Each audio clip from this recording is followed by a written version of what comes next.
With the news of former Bears offensive coordinator Shane Waldron being fired, it leads to the Bears promoting from within and making a new offensive coordinator in Thomas Brown. Brown, who played in the NFL for a minute and after his career was over, became a coach and has worked his way all the way up to offensive coordinator over the last couple of years, and he might be the savior of the Chicago Bears offense. Now, hear me out.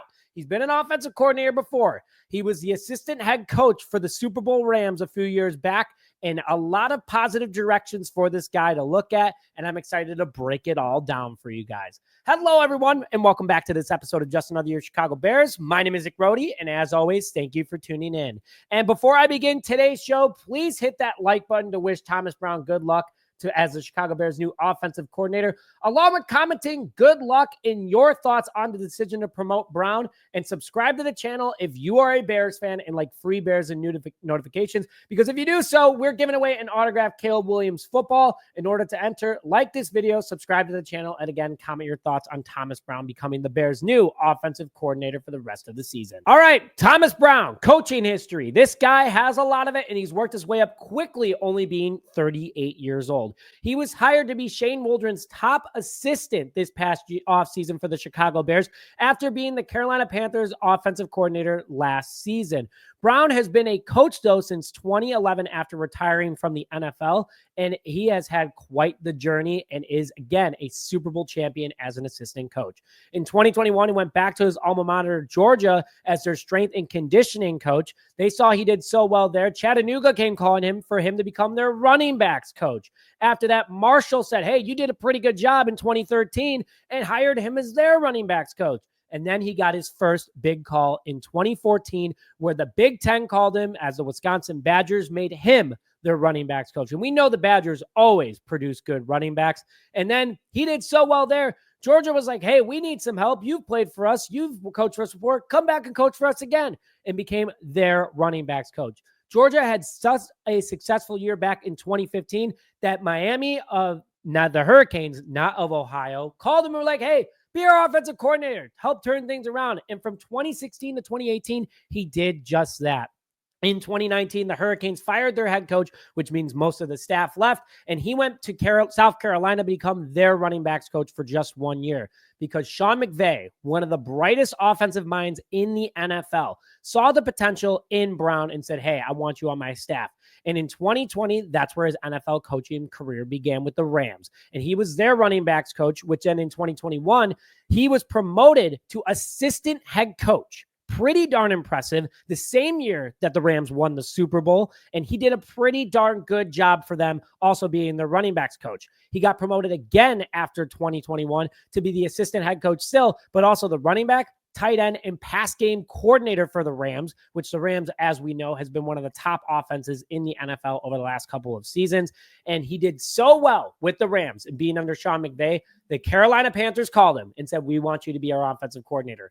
Not a good year to go to Carolina. I'm going to break that down a little bit. But what a coaching career so far for Brown. I mean, from 2011 to 2013, he went from a strength and conditioning coach to an NFL offensive coordinator, clearly doing something right, clearly leading success, and his numbers speak to that. And I'm going to break that all down, what has happened in his NFL career as a coach. So his career as a coach, again, started in 2020 under Sean McVay and the LA Rams, which they went to the playoffs, and he was their running backs coach. And they were one of the best rushing offenses in the NFL. Over 2,000 rushing yards with a 4.3 yard per carry average, 19 rushing touchdowns, and 123 first downs rushing the ball. He did so well there. The Rams then again went out and got Matthew Stafford, so they didn't have to rush the ball as much. And you saw that LA Rams offense explode as they were top 5 in 2021 in almost every single category, rushing being one of them. He had over 1,700 rushing yards as the assistant head coach and running backs coach with a 4 yard per carry average, 10 rushing touchdowns, 99 first downs, and a Rams Super Bowl win over the Cincinnati Bengals.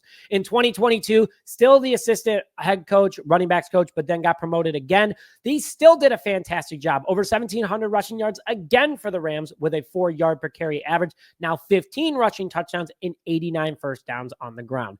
Did such a good job there consistently back to back to back The Carolina Panthers, who were a disaster in 2023, thought he could solve the answer. Well, their head coach was crazier than Matt Nagy and took over play calling and really didn't let Thomas Brown do anything. No had any say because the Panthers offense with no weapons, bad offensive line, were the worst in nearly every single category. Total yards, 32nd with 265.3 per game, along with 32nd in passing with 161.2 per game.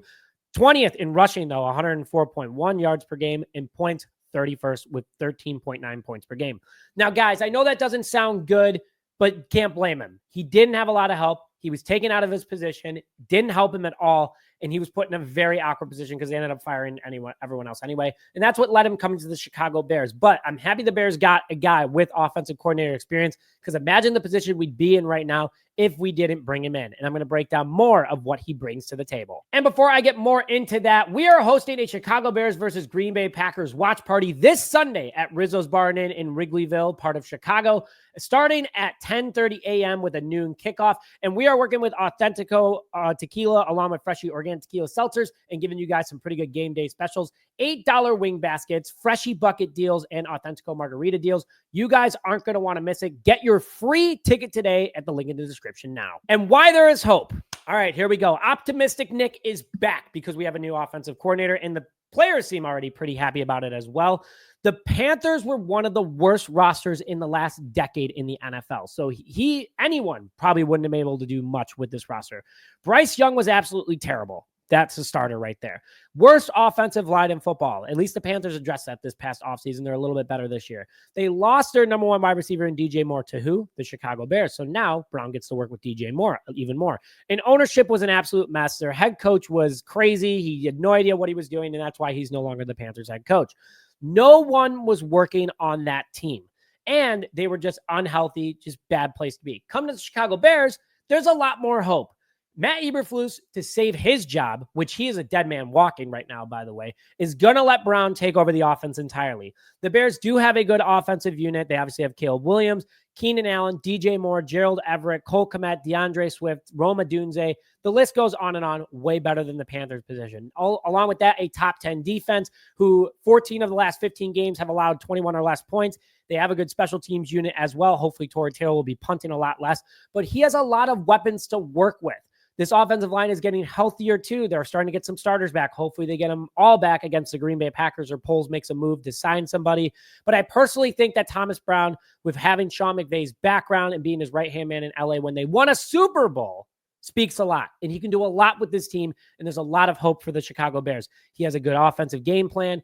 Shane Waldron isn't in control anymore, so Brown can spread out this offense a lot more. The guys know the playbook. Thomas Brown is using the same playbook, but he'll be able to use different plays and use them in a different order and have a better game plan for this upcoming Sunday against the Green Bay Packers. So there is a lot of hope, guys. Don't lose it just yet. There's still 8 games left in the season. And guys, you should be excited about this because the Bears actually made a midseason change. I know we were hoping for a little bit more with Matt Eberflus being fired, but guess what? It is what it is. This is what we have to offer, and good things are going to happen for this team. So please, if you haven't already, hit the like button to wish Thomas Brown good luck as our offensive coordinator. A like goes a long way for not only him, but me as well. Also, subscribe to the channel to enter to win a Caleb Williams football. Help me hit 20,000 subscribers, please, and thank you, and comment your thoughts in the comment section below. But with that, thank you, as always, for tuning in this episode of Just Another Year Chicago Bears. My name is Nick Brody, and as always, bear down, baby.